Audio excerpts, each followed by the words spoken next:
Welcome, everyone, to the Deep Dive. I'm Paul. That gentleman is Ian Boyd. Welcome to Inside Texas Football, powered by InsideTexas.com. We want to make sure you like this video, subscribe to the channel. We want to definitely hear from you in the comments. We always love hearing what you have to say. And Ian's already lording his Topo Chico over me because I'm out. So that's how it's going to be, I guess. I'll remember that later in the Q&A, Ian. All right. Hey, we want to answer your questions. And you've got a bunch of them. You've got a really good ones. One thing that I love about our viewers and our readers at Inside Texas is they're very thoughtful and they ask really good questions. So we're always excited to answer them. Ian, you ready to get started, buddy? Yeah, let's get to it. I guess we got quite a few things to get into. Let's go. I think the general sentiment for this team this year is that our weaknesses, in quotes, DT O-line running back are more so question marks / unknowns than true vulnerabilities. Do you agree, number one, is this true across the board? Or would you say there are definite weaknesses to this roster that we will have to game plan or scheme around? I think there are some definite weaknesses. I agree. You always have to lean a little bit into question marks versus weaknesses in college football, because they're all young guys. And dude, like before we went on air, you were talking about how you had written up some of Weisner's weaknesses from last year. And then you said, but watch next year, he'll add 20 pounds of muscle and go beast mode and make me look like just the biggest simpleton. That kind of thing happens. Yeah. But yeah, I think they have some definite things that are going to have to be schemed around.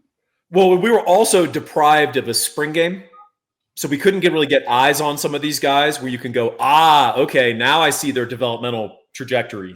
This is good. Or you see a guy and you go, oh, he's kind of plateaued. Interesting. That was such a win for me in my argument that you can actually learn a lot from a spring game.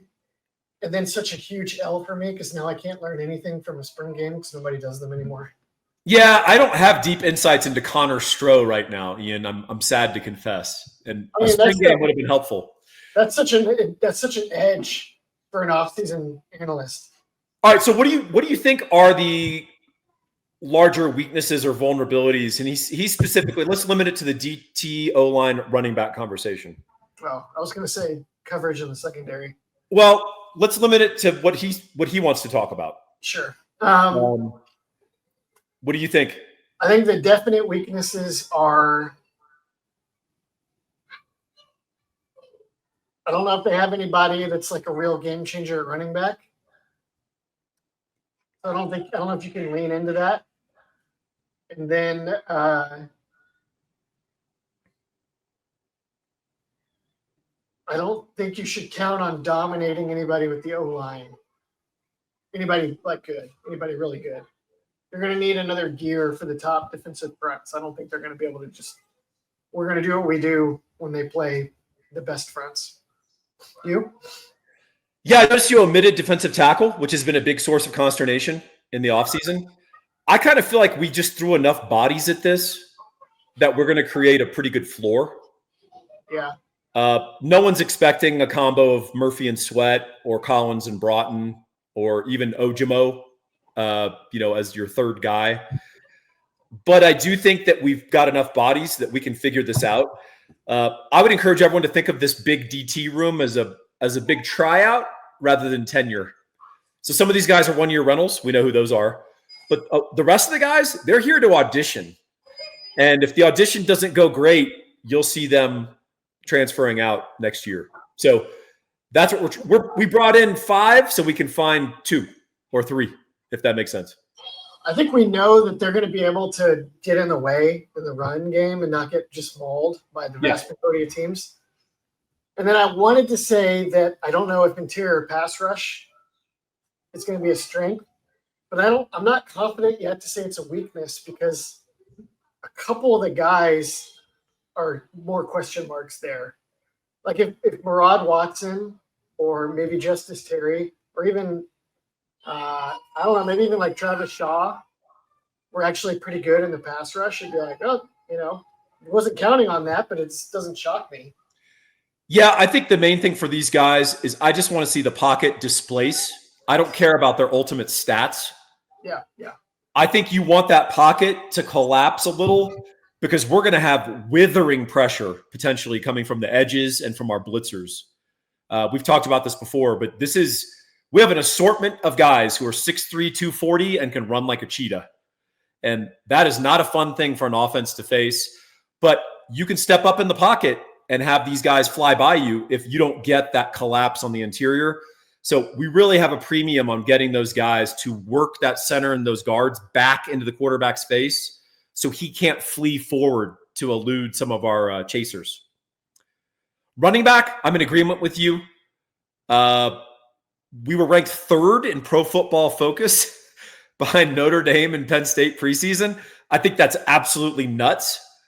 But, I don't know what to say to that. I just think that I would love for this room to surprise us and for some guys to get really healthy and be even much better than they were before they got injured. That's really what we require to level this up. But as you said, crazy stuff happens in off seasons. People develop, and that can happen at running back. Absolutely. So we'll see. O-line will be very interesting. I think you'll have an interesting dynamic in that I expect our tackles to be pretty good pass protectors, but maybe deficient against physical run defenders. Particularly teams are going to – here's a prediction. A smart defensive coordinator with the right personnel is going to play 4 eyes on both of our offensive tackles and force basically our run game to be predicated on offensive tackles getting displacement, and it won't happen. It's going to be very frustrating. Interestingly, our interior may get better push in the run game than last year, but I think they're going to be a little more vulnerable as pass protectors because, say what you will about Hayden Connor as a run blocker, one of the great guard pass protectors that we've ever seen at Texas. I don't like that prediction, Paul. I know. That's a little bit alarming. And I was watching Ohio State spring game the other day, and I was like, oh, you know what? I bet they actually end up playing 3 down this year. And they're going to do exactly what you just said. Oh, let's move to question number 2. What does an upside scenario look like for each of your question marks, and how likely is that scenario to unfold? We kind of addressed that a little bit with running back. We just don't know. I mean, you're asking us to handicap Christian Clark's durability after coming off an Achilles. The spring reports were wonderful, and I'm so happy for him, but I want to see it under live fire. Same thing for CJ Baxter. He just recently got cleared to be a full go and a full participant in everything, to include 7-on-7. That's really exciting. That said, I don't think people realize the degree to which he shredded that knee. LCL, PCL, like the whole shebang. So counting on these guys to be stars, that seems really optimistic to me. What do you think? Is there one position group that you want to talk about what the upside looks like? Maybe D tackle. Like we just mentioned, they have kind of a floor where they could probably like run out different duos every week based on the matchup. Yeah. And be like, this week is going to be a lot of Shaw and Brevard. And we're just going to build a wall against the run. And then this week, we're going to try to hunt with Watson and see if we can get him into the backfield, etc. But there's another upside scenario where somebody just like puts it all together. Like January, Watson, those two seem like the most talented to me. Actually, maybe Shaw again, because he just seems like a freak who just needs the conditioning and full buy-in. Shaw has a knee historically that's been plaguing him. So I think he just might be a guy. I think part of that is because he got overweight, so it's more pressure on that knee. I think part of it is he just has a bad knee. So he might be a guy on a pitch count. Just no matter how well he's playing, if Shaw like plays great, he still might be on a pitch count just because we know that it's going to tail off if we play him 50 snaps every week instead of 25. Brevard, I've actually watched. No one's going to push him around. Yeah, I don't know if he's going to be – he's probably not going to be Sweat or Murphy, but he's going to be like maybe Coburn. Yeah, I mean, he just is not a guy you're going to push around even with a double team. Yeah. And that's a very valuable guy in college football in general and in Pete Kwiatkowski's defense specifically. So I think he'll be a minch all year. Yeah, and we may play our defensive tackles to eat blocks and just let all those dynamic linebackers and edges we talked about just eat. And there's nothing wrong with that approach to football. Number 3, at what level do these units need to perform at not to hinder the team in achieving their 2025 goals? So I'll bring in a new unit that we haven't been discussing. Wide receivers and tight end, just pass catchers in general. They need to be pretty good. I think Arch is going to elevate them, or at least some of the things that Arch can do will play better to their skill sets, like specifically DeAndre Moore. Maybe Parker Livingstone applies there. But that whole group, so I don't think we will have any one receiver as impressive as Matthew Golden last year or A.D. Mitchell or Xavier Worthy when they were really feeling it in 2023 in individual games. But in the aggregate, I wouldn't underestimate even the Stanford transfer that came in. You know, he does some pretty good heady things. He can't carry your wide receiver core, but he's a really nice complement if DeAndre Moore plays well and if Ryan Wingo can level up a little bit. What do you think? Yeah, for the millionth time, national championship season hinges on Wingo or maybe Moore being really good. A dude. Yeah. Yeah. I agree with you. For sure. Agreed. I think to Ian's point, the DB group really needs to be on point. As you guys probably know, I'm writing my Thinking Texas Football preview, the 13th annual, Ian. Lucky 13. And it's a nightmare, and I also love it because I'm coming up with stuff that I hadn't fully realized, doing like deep dives, true to our name here. And one of them was this fact. Malik Muhammad and Jalen Gilbo have combined for 33 starts at Texas, and they've had over 50-something appearances in addition to those starts. Pretty tenured, experienced guys. If you include forced fumbles and interceptions, how many turnovers collectively have those two forced in their entire career at Texas? Yeah. Is it 0? 1? Manny Muhammad had an interception 2 years ago. I knew it was low. Neither of them has ever forced a fumble. Muhammad played a lot of press man last year. It's just kind of X this guy out or not based on the opponent.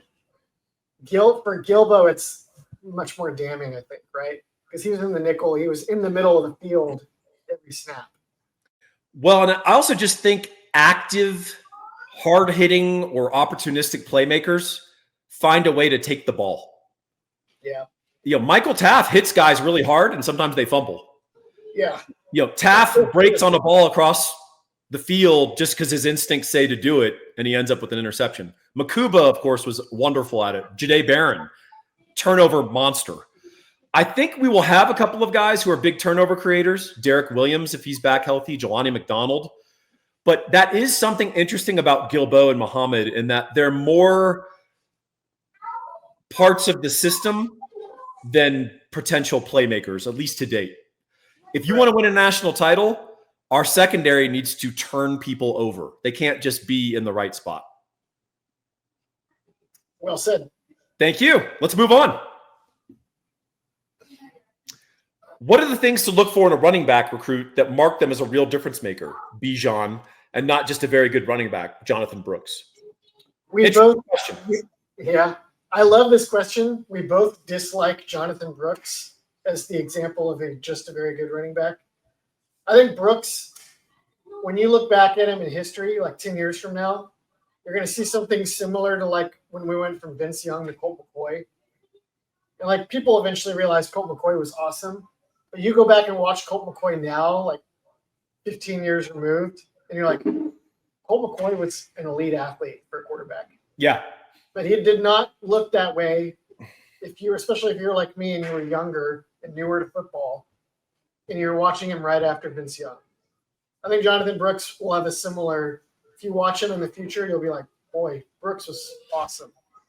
And it wasn't always obvious because he followed Bijan. You know what I like about him bringing up Bijan and Brooks, though? What's that? It's a good jumping off point for some of the elite things that they do that are not gross measurables. They're not spark scores. By the way, Bijan had a good spark score. Yeah. But if you recall, coming out of high school, I don't think he ran a good time or something, right? 4.7. Yeah. That improved, obviously.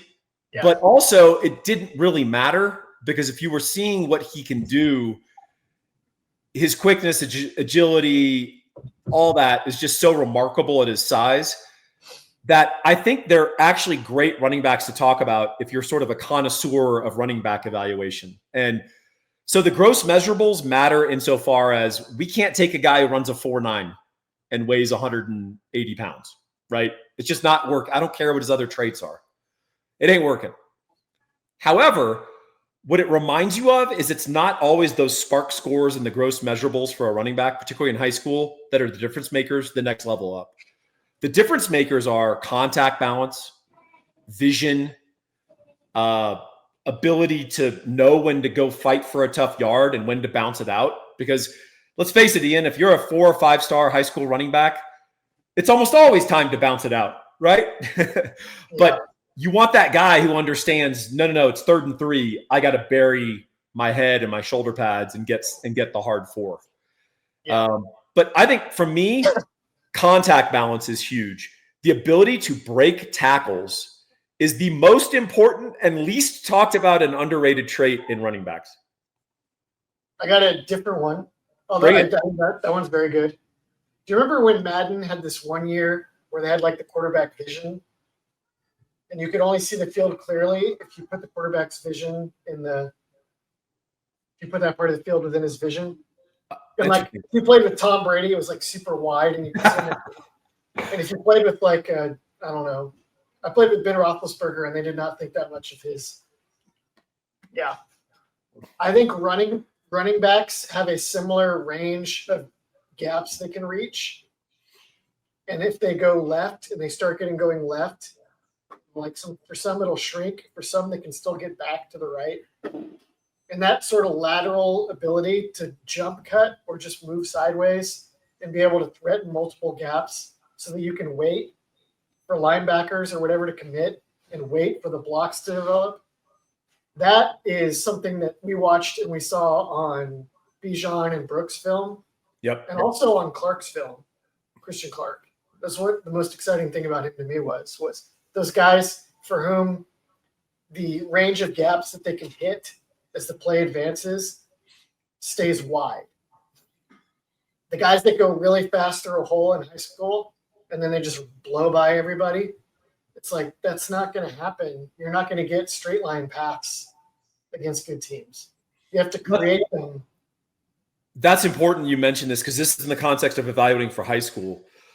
Far too often, we have gotten overly excited about a KD running back running through a 9-foot wide hole, right? And this has afflicted recruiting evaluators year after year, right? KD running backs did this every year. And you're like, well, this guy's a 4-star. And it's like, he's got an amazing system and the great offensive line, and he's running through huge holes. And you're not learning a ton about this guy. And I think that's important. I think your idea of threatening multiple gaps, you almost have to think of the modern running game as a game of hide and seek between the linebackers, the second level defenders, and your running back. And you're sort of, as a running back, trying to suggest where you're headed, get the linebacker to commit, and you're a better athlete than that linebacker. And then you cut it the other way against the grain, right? And you're trying to make him commit. And that's one of the things that you'll hear good running back coaches instruct their pupils is press the hole. And what they mean is don't just run to the hole that you're told to run to blindly, but do get to the line of scrimmage where your hole's supposed to be. Because 1, the hole might be there and just run through it. Or 2, you're pressing up into the line first of all, it limits the linebacker's vision of you. But secondly, that forces the linebacker to trigger. And you're a better athlete than the linebacker 97% of the time. If you're trying to make your cuts deep in the backfield, the linebacker reacts to that, just takes the appropriate angle, and it's a 1-yard loss. So I think you make a very good point. Now, the question is, when the linebacker does contact you, what happens? Yeah, yours is also. Do you just fall down? Or when you get the linebackers out of position and you get through, but then the safety's there. Yeah. Because everybody's playing with a safety deep. Yep. But watching the run to get there late. Can you run through him, or is he going to knock you? Is he going to turn a hole into a 2-yard gain? Your favorite word, mid, Ian, when properly used, actually does mean average, right? But we use it actually to mean suck. But an example of a mid running back is you get the hole blocked right. They burst through. There's a safety in front of them. There's green on both sides, and they run into the safety. And you're just like, okay. That should be a 60-yard touchdown, and you made it into a 13-yard gain, because we're not going to block it this perfectly that many times this season. So when it happens, you got to house it. Bijan and Brooks were really good they were like moving. They had juked past the linebackers in their first couple steps, and then they were setting up that safety. Yes. So that kind of like advanced chess playing is another indicator. This is why all these things is why I'm not very broken up about a certain Carthaginian heading down to College Station. Hannibal? Yeah, because whenever I see Hannibal's deal, I'm like, how much of this is Hannibal and how much of this is just the other side doesn't have elephants? And this Hannibal guy he might have like a wide range with his lateral agility, but I don't know if you get to see it that much to know if he even knows how to use it. Yeah. Because it's open. I haven't watched this film at all, but I'll be curious to go check it out after this and see if I agree. I don't know anything about Carthage. Justin Wells, I'm sure, can go an hour and a half on Carthage. So Justin Wells does not share this opinion. Interesting. All right. Well, interesting. Got a final thought on Jonathan Brooks. One of the things I love about him is the subtlety of Brooks, because there are many times when you'd see him make a really good run for Texas and you go, oh, that was perfectly blocked. And then you rewind it and you're like, oh my God, he broke a tackle and then made another guy miss. I didn't even see that. And it's so weird. He'll be running and like you'll see a guy break down on him and he'll do something really subtle and the guy kind of falls down. Yeah. And you're just like, what did he do to him? And then you have to actually slow it down to see. With Bijan, you actually see what he did to the guy because it's so like remarkable. And he does it in the NFL to people, to NFL athletes all the time. So yeah, it's a fun thing to talk about, but I would say the gross measurables are great. If you can get Bo Jackson and Adrian Peterson, awesome. Take them all day. But look for vision, look for lateral agility, and look for contact balance. Those are big parts. That's what I look for. And I think Ian does too. I try. You know what you need to look for in your mortgage? Gabe Winslow. You can reach him at 832-557-1095. He is the elite jump cut of the mortgage game. But he's not going to juke you out of a great deal. He's going to be the guy who provides the great deal. He's not limited by just his system. He adds to the system. He's really great at what he does. Go read his Google reviews. There's people that come on Inside Texas or the YouTube and they rave about the service they got from him. He's a great guy, really hardworking and extremely sharp. Former National Merit Scholar, UT grad, got a law degree, dramatically overqualified to be doing your mortgage, but nonetheless, let's exploit it and take advantage of it before, the United Nations snaps him up and makes him an arms inspector or something. So, Gabe, thanks for supporting us, and we'll make sure our watchers and viewers support you. 832-557-1095. All right, Ian. Keep Gabe out of Iran. That's our mission here. What's that? Our mission here is to keep Gabe from being sent to Iran. That's right. 5 hottest seats in college football. Power 4. Oh, I'm sorry they said Power 4 because I wanted to go with Trent Dilfer. And you can't say Brent Venables, Ian. I can do whatever I want, Paul. You know, we love our customers, and the customer has created This what is we're Joe allowed. Cook's question. It's what? This is Joe Cook's question. It's not a customer. Oh, okay. Well, forget Joe Cook. But he specifically says you can't say Brent Venables because that's for you. So you can't say Brent Venables. I think everyone knows this is an important season for him. Let's move on further down the list. I'll give you one. Mike Norvell, a guy who 2 years ago was listed among the top 10 coaches in college football, right? Last year, they crapped the bed. They went 2-10. That team was poor, and they did a poor job of evaluating the portal. They were not 2-10 poor, Ian. They were 6-6 poor. They had a bunch of guys quit, frankly. And my thought is, unless he turns it around, I don't think Florida State is content to sort of be irrelevant in football. What do you think? Yeah, I'm looking at his buyout deal. They restructured it a little bit, but it's still going to be, looks like $60 million maybe to fire him. Yeah. But I mean, they had some big talk from their donors about how they were willing to spend $200 million to get out of the ACC. I never believed that. That was classic blustering lawyer who's too obsessed with the local football program kind of talk. Yeah, I don't think if they were so bad last year that if they're really bad again, it's like there's no way, right? I would think they have to make the move and just eat it. And then you'll see them probably sponsored by the nation of Qatar in 2026. They also like venture capital. Them and another team that's on the list, surely Arkansas. Yeah. They may have cheap in-house options to save money. That's right. Because Arkansas, for anybody that doesn't know what I'm talking about, Arkansas's offensive coordinator is Bobby Petrino. If you feel like him and Taylor Green have been good and the overall program's just not there, just fire Pittman and promote Petrino. Florida State, you can get a similar effect this year because they just made Gus Malzahn their offensive coordinator. I don't know if I want old Gus to be my head coach at Florida State, but I don't really either, but if you need a cheap option to change things out. And if you're in for a penny, you're in for a pound. If you're going to fire Norvell, go hire a coach. Like, go get Dillingham. Or Dilfer, I was about to say. What?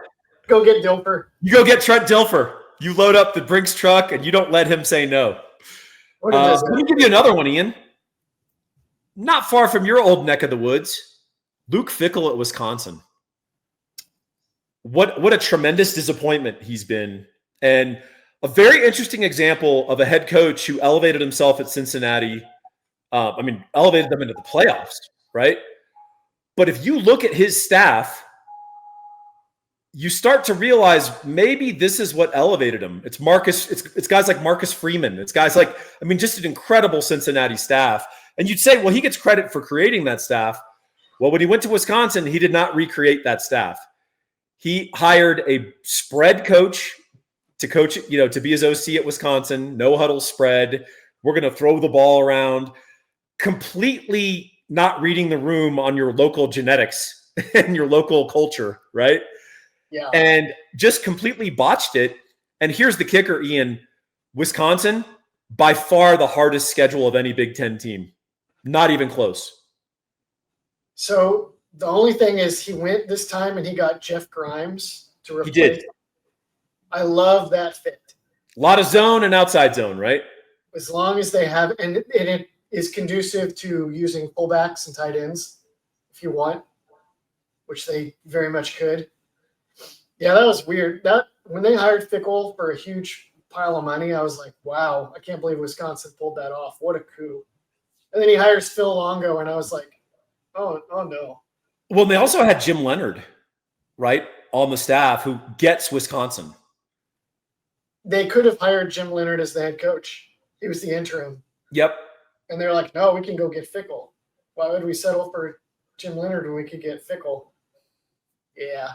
Well, it's wild, Ian, and you probably are sensitive to this, although you moved up there a little later. But, prior to Michigan's emergence and Penn State sort of raising their game, Wisconsin was the second best program in the Big Ten for a good stretch. Yeah, I think I caught the tail end of it even when they had but it does show you how when you're built a certain way on a certain premise and a certain culture and an understanding, if you tinker with that, they assumed that they had a natural floor that they did not have. Yeah, exactly. So here's the bummer, Ian. Grimes might be a good hire. Fickell may have found religion. They might still go 5-7 and get fired. Who you got? Mike Gundy. Yeah. There's some people in Oklahoma State that are just ready for something new. There's a lot of people in Oklahoma State that have been ready for something different than Gundy for a long time, which I know it's ridiculous, but that's just human nature, right? It is. And so they see it. Let's say that you've always been a little like this on Gundy. You're like, he's great, but then we lose to Oklahoma and we don't win the Big 12 championship, right? And so you're like, I don't know, Gundy just never quite gets us there. If we could just do these extra things, we could finally get there, and Gundy's holding us back, right? And then you see all these changes in college football that also seem to be putting Oklahoma State further down the ladder. And you're like, and we're stuck with Gundy. Yeah. And they don't realize that he's actually keeping the trapdoor from engaging, right? Although in fairness, last year the trapdoor engaged. Gundy's a guy I always had a ton of admiration for because he was able to sort of do more with less in a different way than Patterson, like in his prime, but still just very impressive, very fluid in how he hired, how he trained people for the job. He had amazing amounts of turnover, not really through any fault of his own, just because he kept hiring good coaches and they get hired to bigger programs. And he would always come back with a good hire. And I just thought that was always very impressive. And he could play different ways to beat you, which I always thought was admirable. That said, I think the shine is off, and I think he's very vulnerable. I think you've nailed it. I don't think Oklahoma State has a good understanding of where they fit in the current Big 12, though. And I think I would put my money on Arizona State, Texas Tech, and Utah and BYU to be sort of the standard bearers. But Baylor and TCU are at their core a better program than Oklahoma State. Do you know who else they have to deal with now that they didn't have to deal with for the vast majority of Gundy's tenure? Houston. Yes. I guess. SMU. Yeah, true. Just to have this like super rich school in the heart of Dallas all of a sudden trying again. Well, and part of the premise of Oklahoma State is we've got to be able to go into Texas and get 3 stars. Yeah. And then develop them to our system and our fit. That's how we're going to be good. They're not going to be good recruiting Oklahoma, Kansas, and the dregs of different junior colleges. It's just not going to happen. I think also, I don't know if Gundy's culture I don't know if has the energy or the political capital to be as strict and demanding in their culture as he was in 2011 or whatever. Yeah. There's been a lot of things prepared to slow that down. You're a happily married man with a wonderful family, beautiful, kind wife. But let me run something by you, Ian. If you were to run down to Cabo one weekend with a stripper and then you came back to your wife and said, sorry about that. I was, what's wrong? Everything's fine. How would that go over? Not great? No, that would not be great. Welcome to the world of Mark Stoops. Oh, yeah. He ran off to College Station with a more attractive program. And then when it all fell apart and the Aggies revolted, the Aggies are revolting, Ian. Indeed they are. But when the Aggies revolted against the hire, he has to go back to Lexington and say, oh, yeah, sorry about all that. Oh, no, College Station, I spend my summers there. It's very beautiful. It's like the Paris of Texas. I think that there's a rift between the fans and Stoops, as reflected in last year's performance that I don't think can ever be repaired. However, he's got a massive contract and a massive buyout. Does Kentucky want to eat that? I'm going to tie this all back to where I always wanted to go. Uh-oh. I think Bob Stoops could find him a landing spot if he gets fired. Where? Norman. Oh, get out of here. They're not hiring Stoops. He'll be like Jim Nagy. He'll be totally compliant. He'll be in charge. Mark will do whatever you say. Just go get NFL players and he'll mold them for you. You're setting up a Roman hinterland puppet state. This is, Ian, OU has agency. They don't want to do the things that would make you most happy. They want to try to do things that would make them. Sure? The last 3 years might be proof. Look at it. It takes that victory swig of Topo Chico. Dude, that is awesome. It's not going to happen, but I do love the thought. And we were not supposed to bring up Venables, but Jim, still I know these guys. I know Dillingham said no. I know all these other guys said no, but Jim, my brother Mark. You could fully realize your player personnel vision with Mark. Yes. And we can get him for cheap. We just need to chip in like 30% of the buyout. If you think the Aggies revolted hard against Mark Stoops, wait till you see what happens in Norman. They can't do nothing. Oh man, Ian's really enjoying the worm turning on our rivals to the north. All right, do we have any more coaches hot seats, or we go to the next question? No, let's move on. Let's go. Unless a coach makes a significant innovation, how much of the game comes down to the talent of individual players and the team with the aggregate of those players, the largest aggregate of those players? Let's answer the first part before we tackle the follow-up question. A lot. Especially if you're talking about national championships. I had said maybe there's better old examples too. But to me, the major innovation of Saban was the total war approach to college football. Yes. Like, how can I get more and more and more resources invested into football so that we have just this overwhelming advantage on the field? And he would chase tactical upgrades all the time as well, and was responsible for a handful himself back in the day. But his big advantage was just, how do we get the biggest aggregate? 100%. And it's hard to beat that any other way except matching it. Like Texas's climb of late under Sark has been matching it, right? Yeah, I think the key caveat to this question was unless a coach makes a significant innovation, because we have seen multiple instances in the history of college football where you can make a significant innovation and ride it for a while to tremendous success, perhaps even greater than your talent. Mm-hmm. But once you get caught up to, boy, it dissipates quickly. And you saw that with the wishbone in the late 60s and early 70s. Yep. You saw that with the advent of the spread. So Bob Stoops, to his credit, and I always give him credit for this, he was the first coach of a real major program that said, hey, the spread is not just nonsense, fun football for like a lower mid-tier program to be relevant. This is a legitimate way to play college football. And OU rode that to a national title along with a really good defense.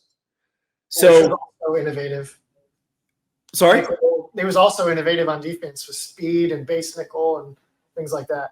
For sure. Yeah. I mean, people forget that, running a nickel defense was considered an innovation in college football in the 90s. Yeah. So it was a sub-package thing deep into the 2000s. I remember watching an old SEC network game with the Florida Gators, the Spurrier Gators. Oh, man. In the 90s, and they were playing someone, and the announcer was literally, I'm not exaggerating, was going nuts about the fact that Florida was in 3 wide. And then they went in trips.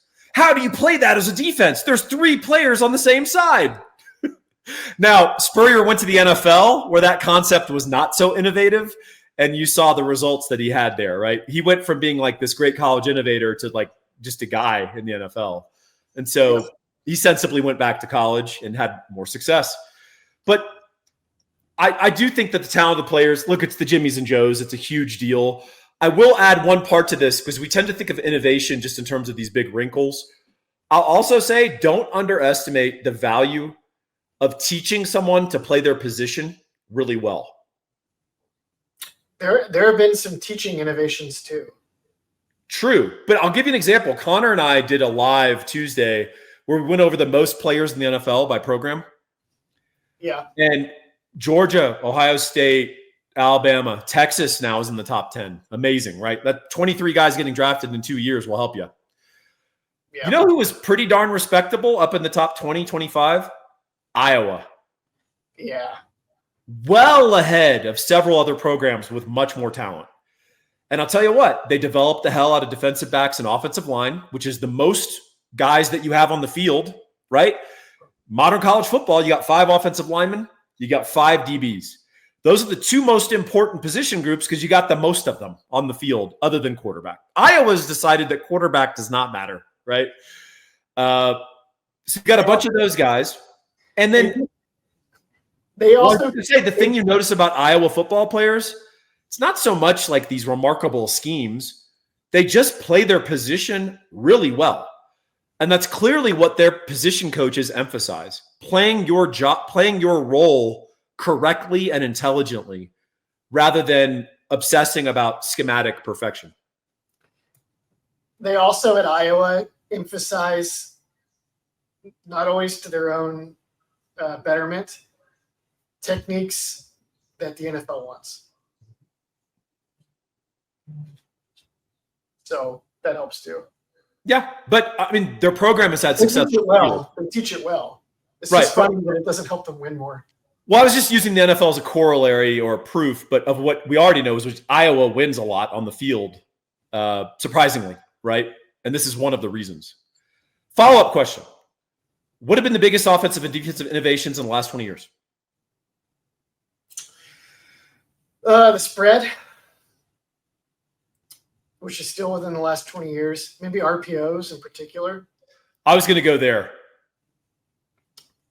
RPOs, and then nowadays defenses have actually kind of surpassed offenses in the NFL and college level, because what happened was RPOs and these other offensive tactics were so overwhelming that it actually had a refining effect on defense rather than just breaking the game. You know what I mean? Like iron sharpens iron kind of deal. So like the tactical adjustments that have been made for defenses that would probably otherwise not have happened have really dominated the last 5 years maybe.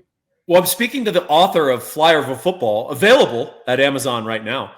And you coined a term for a certain defense that we saw all throughout the Big 12 and through other parts of college football. Yeah, the flyover defense. Flyover defense is doing okay right now, but one of the main ideas behind it of presenting a conservative shell and coverage and encouraging the other team to try to run, and then just taking your chance fitting the run with players backed off, playing downhill. That you see that in every defensive scheme now, whether they use that particular style or not. Yeah, sometimes it's just a change up. Yeah. But everyone incorporates it. I'll say the other thing, a certain technique, the 4-eye. Lining up your defensive tackle or your big defensive end, or maybe even a normal size defensive end directly on the tackle. Yeah. That was a significant innovation. And it was an interesting adjustment to how people were running the football and teaching the running game. And you saw some coaches as disparate as Iowa State's Matt Campbell, Dave Aranda at Baylor when they won the league. Obviously, Todd Orlando had success with that when he had the right personnel and sort of didn't get found out on his back end. But yeah, I think that's been a pretty significant innovation as well, the 4-eye. Ohio State used that quite a bit to great success last year. Yeah, it's pretty that and that is spread around, and then also the Michigan Texas play two edges, let them play wide and aggressive, and then put like two basically nose tackles inside. That's actually been the bigger. That's been more the best practice that people have opted for than the flyover. If you have sufficient talent. If you're a big school and you're like, well, we don't want to stop recruiting edges. Edges are fun. Then you go the 2-4-5 Texas Michigan way. And if you're a smaller school that can't get the big fun edges, you should do the flyover, honestly. All right, let's move on. I like this one. One thing I've been wondering about and would like to hear you discuss in the deep dive is the backup quarterback phenomenon. The most recent example is the SEC championship game where our defense was dominating the starter and controlling the game. Could you shed some light on what factors play into a backup quarterback's ability to enter a game completely cold and immediately start moving the ball down the field, doing so on a consistent basis? What should be an advantage somehow turns into a disadvantage? And that's hardly the first time that's happened. This is a fairly common thing. Why does this happen? It does happen quite a bit. I think here's my explanation. You know how, like my guy Parker Fleming has this meme that he posts a million times every Saturday in college football season, where it's the guy from American Psycho, and he's like, "Nice, very nice. Now let's see the unscripted drives." Right. Because you see over and over again, teams get the ball. It looks like it's going to be a shootout. Both teams march up and down the field on their first drive or two. And then they get away from the collection of plays that they specifically practiced and designed. So what I think part of what happens here is the backup quarterback comes in and he's got almost a script of plays that they practice with him all the time in his QB2 reps. They're like, here are the things that he's good at. Here's the things we know he can do. We know he can do. And then they bust those out. And if you're the defense, it's all new. It's like facing an opening script again. And then on top of that, you probably didn't spend that much time game planning for it. If his skill set is markedly different than the starters, then it's a whole different style that you haven't practiced against. And so those first couple drives could be damaging. And then if he's mobile, then maybe he runs around and makes a couple extra things happen when you're tired after that. I think you nailed it. I'd say there's one other element. What's that?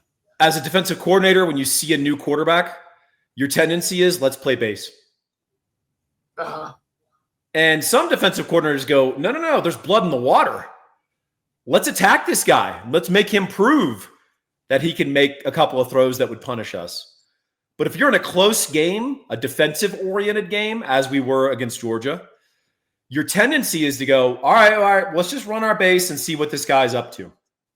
And I would say particularly that is a PK tendency.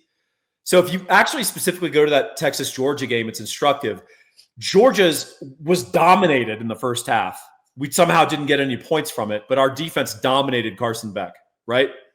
And we knew everything they were going to do. The second half, their first drive, they go for a touchdown. And it was largely Gunnar Stockton throwing the ball. Yeah. On sort of base looks. Then after that, we adjusted and he was reduced to sort of throwing screens and running. And then Georgia really had success in the second half running the ball, unfortunately. Yep. Etienne had a big run. Frazier had a couple of big runs back-to-back, like 20-yarders that got them a field goal. But we kind of got control of Gunnar Stockton throwing the ball. In fact, we forced a turnover, which could have been a pick six. I don't want to get into it. But I think we had an initially fairly passive reaction to seeing a new quarterback, and we got punished by it. And over time, I thought in the second half, we adjusted to Gunnar Stockton being in the game. And then the last play of the overtime, I'm not sure how you don't understand that's going to be a handoff, but I don't know. My favorite example of this, or my least favorite in some sense, is in, I think it was 2002. It was 2002 or 2001, actually. I'm not totally sure. But Nate Hipple came into the game for Oklahoma in the Red River Shootout, nursing a dozen injuries. And the announcers kept talking like, goal for Texas, put hits on this quarterback, knock him out of the game. And they did that. It's like Carl Reese, right? Or Ed, what was that guy's name? Carl Reese. Carl Reese. Blitzing like crazy. They knock Hibble out of the game. Awesome. Here comes the backup, Jason White, pre-knee surgeries. And he just starts scrambling and running around. And it was like, oh, no. We were way better off when the gimpy, struggling starter was in than when this guy was in. I will say the one thing about this is you notice when it happens because it seems anomalous. This happens, the backup comes in quite often and stinks. You just don't notice that because you expect it. So I'll give you an example. In another very close Texas OU game, 2009, we knock Sam Bradford out of the game. Yep. OU's defense dominates us for most of that game. And it's very close, 16-13, I think. We actually win on a wrinkle of Colt McCoy running the ball. Like quarterback draws and like counter. But we got Sam Bradford out of that game early. That was very beneficial. Now, there's the other side of that where Caleb Williams comes in the game for Rattler and then takes over the game. And also Rattler has been benched, had another quarterback come in, be ineffective. Rattler comes back in the game and was effective. So we've seen every side of this, but I would say mentally, we do tend to make note of when the backup quarterback plays well or we don't adjust to them versus when the backup quarterback comes in and stinks. You just expect that, so you sort of forget about it. Almost all these examples, the quarterback was mobile who came in also. It helps. Because Landry was not mobile. It was just a less developed version of Bradford. White was mobile. Caleb Williams came in, obviously, did all his damage with his legs. Gunnar Stockton came in and did a lot of damage with his legs. So that added wrinkle when you haven't been – it just changes the geometry of the game, and you got to adjust live. That's not always easy. Yeah, another proof on this is the Texas-Georgia game in Austin where their defense dominated us. Quinn obviously had a really bad game. I've heard people write or say, man, we should have put Archin in that game. We did. You forgot. It didn't get any better. Yeah, and he actually made a couple plays too, but then he fumbled. So that's it. I mean, the point is we tend to forget. Had he come in and won the day, this would be a legendary, like all-time memory, right? Oh, man. But that's how it is. So anyway, let's move on. I think this is a good question, an interesting one. Are we done? I think our producer is cutting us off. Oh, yeah, I understand. Well, we're going almost an hour here on the deep dive. This was a deep and long dive, and I enjoyed it. So thanks for the questions, y'all. We really appreciate it. Please like and subscribe to this video. Please offer your thoughts in the comments. And we definitely want to see you over at Inside Texas. It's the best possible place to get all of your sports info, not just Longhorn stuff, although Longhorn stuff is the specialty. It's the best info out there. Nah, I'm not going to say it, but I just say sometimes I'm exposed to information from other venues, and I'm shocked at how little insight there is into what's actually happening. So I think this is the place to be. We'll see y'all over at Inside Texas, and we'll see you guys next week on the Deep Dive.